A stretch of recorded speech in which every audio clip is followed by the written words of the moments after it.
Carly Fiorina hitting back. The former Hewlett-Packard CEO and GOP presidential candidate squaring off against the ladies, or should I say the mean girls, of The View. That big interview coming just days after the show's host said Fiorina's face looked demented.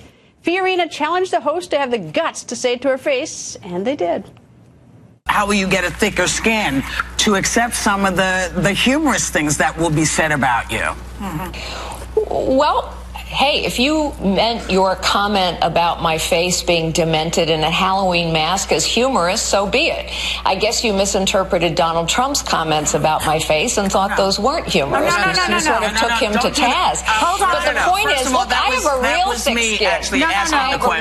Hold on, Carly. Hold on. It's Joy again. I have a real thick skin. It's the wounded warrior. Give me a minute. Give Joy a second. You know, I defended you against Donald Trump's comment. He is running for president of the United States, and he was making a nasty comment about your looks, and I took him on this show. But we are comedians here. I make fun of Hillary's pantsuits, and Hillary's husband's sex life, John Boehner's tan, yes, who else? There's so much. Ben Carson. And I want to also add that wait it was... a second, Go on. I don't understand why any politician is exempt from my comedic jokes. I don't get that. From our comedic jokes. You know what, Joy? You know what, Joy? You can say whatever you want. You always have. You always will. I'm not going to stop that. I'm not going to stop that. And don't worry. I have skin plenty thick enough to take whatever people throw at me. I'm making a different point. And the different point is this.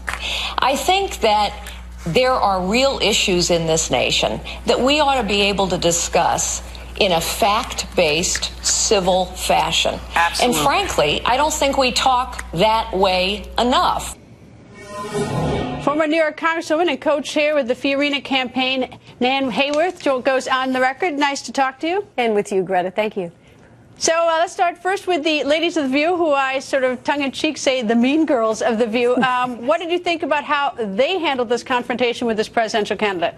Well, you know, Greta, they definitely have a point of view, and it's the litany of the left, as Carly said. And Carly countered that litany of the left, which is entirely focused on a single issue, being gender, with real substance, real grace, and, of course, with a good sense of humor as well. And Carly Fiorina represents, in fact, a serious, substantive discussion of the issue. She is not about answering a litany with anything less than full grace and substance. Are you saying that that these women are not sort of equal opportunity insulters? I don't think it's comedians. I know. So I haven't the joke about. Have you heard the one about the demented face? You know, it doesn't bring the crowd laughing. But do you think that they are equal opportunity insulters, or do they only insult Republicans, or even women, Republican women? I think they take a special glee in insulting Republican women or conservative women. And as Carly said, you know, she is there to concentrate on what matters most to the people who need to hear from a leader. And that is about the issues, about jobs, about health care.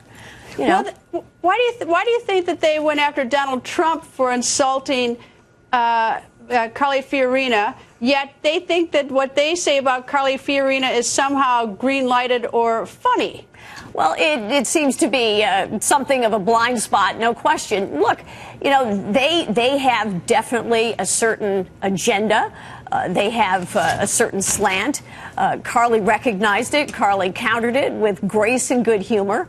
And I think she sounded very presidential today, very ready to take on anyone who wants to talk with her and answer any question and be there to present substance and style and real grace.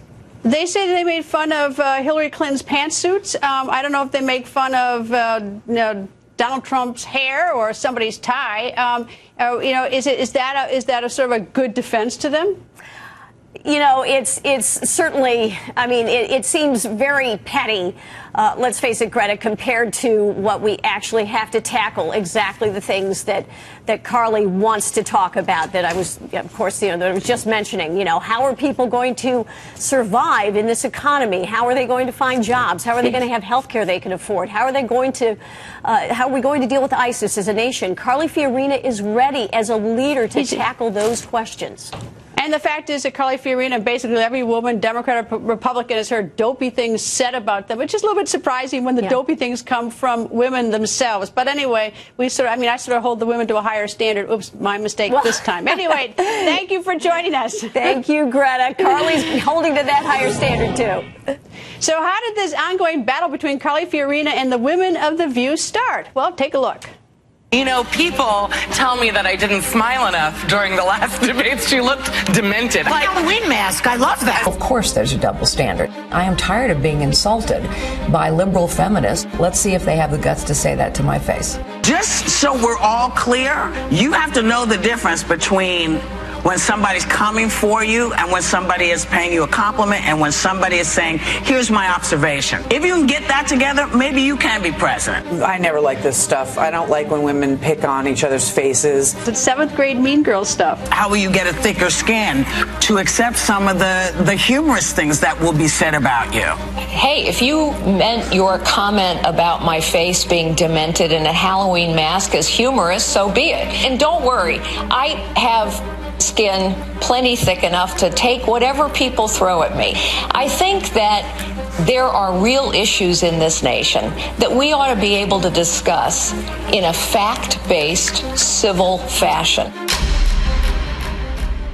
The On the Record political panel is here from USA Today. Kirsten Powers and Fortune Magazine senior editor Nina Easton. Kirsten, I have to say, I love Whoopi Goldberg, enormously talented, great sense of humor. Joy Behar, she's always been a mean girl. I mean, and now she's hiding behind, we're comedians, as sort of a defense for very gross, poor manners, and certainly not comedy. That's how I think. What do you think? Well, yeah, I mean, I do think that they do have a blind spot. I thought it was interesting watching them sit there today and basically say to Carly Fiorina, like, they're mystified. Like, you really think that we have a problem with you, or that we have a problem with conservative women, when if you watch the entire interview, they're so hostile towards her in the first place. And then to cast it as a joke that, okay, fine, make a joke, but that doesn't mean that people aren't allowed to criticize the joke. It doesn't mean because you can call somebody say their face is demented that they can't respond to it. They also had that phony thing about, well, we make fun of Hillary Clinton for a pantsuit, but you can change your pantsuit. Well, I mean, that's the immutable fact. I mean, that's the oldest trick in the book. We know. Right, yeah. I think, like, saying something about her pantsuit versus talking about her face, saying it's demented, that she looks like a Halloween mask, is an entirely different thing, and it's very demeaning. And then I also thought this sort of twisted, like, oh, you're not tough enough. Can't you be tough enough to take our mean girl attacks? It was just very... Well, she showed up. She was tough enough, Nina. Yeah. Well, actually, I think there's a deeper thing going on there, and it has to do with Carly Fiorina's pro-life stance, because if you watch that show and watch the video, they shut her down the minute she started talking about Planned Parenthood, the Planned Parenthood videos. They literally shut her down and would not listen. Here's the thing. If you're a conservative woman, they'll listen to you about the free market, the liberati, but they are so intolerant about anybody who is pro-life, anybody who cares about the fact that there are 1.2 million abortions a year, anybody who raises questions about the Planned Parenthood video, they don't want to hear it. They get emotional and angry, and they shut you down, and that's what they did with Carly. I will defend Whoopi, because I don't think so. Whoopi takes all sorts of positions, and I've never seen Whoopi. I don't watch it every single day, but I think Joy Behar is particularly closed-minded, unwilling to have any sort of thinking beyond what it's her opinion. But on this show, Whoopi shut her down when she started talking about the Planned Parenthood Maybe Whoopi made a mistake videos. right now. I don't think Whoopi makes a pattern of it. I'll just defend her. This is not Whoopi's pattern. What they were doing, she said, we have these videos showing that Planned Parenthood is harvesting baby parts, and then they immediately start talking over and interrupting and saying it's not true, it's not true, it's not. It's like, what do you mean it's not true? Like, what? Planned Parenthood put out a statement saying that they're going to stop doing it. It is true, and like you sitting there and just insisting, and it's just. And I think Nina's right. You have this person who is, whatever you think of her, I disagree with her on probably most everything. She's obviously so smart and so articulate, and is willing to sit there and say I'm pro-life, and I think that they will not tolerate that. Shame on ABC. They need to make those mean girls apologize. Anyway, Kirsten, Nina, stay with us, and don't miss the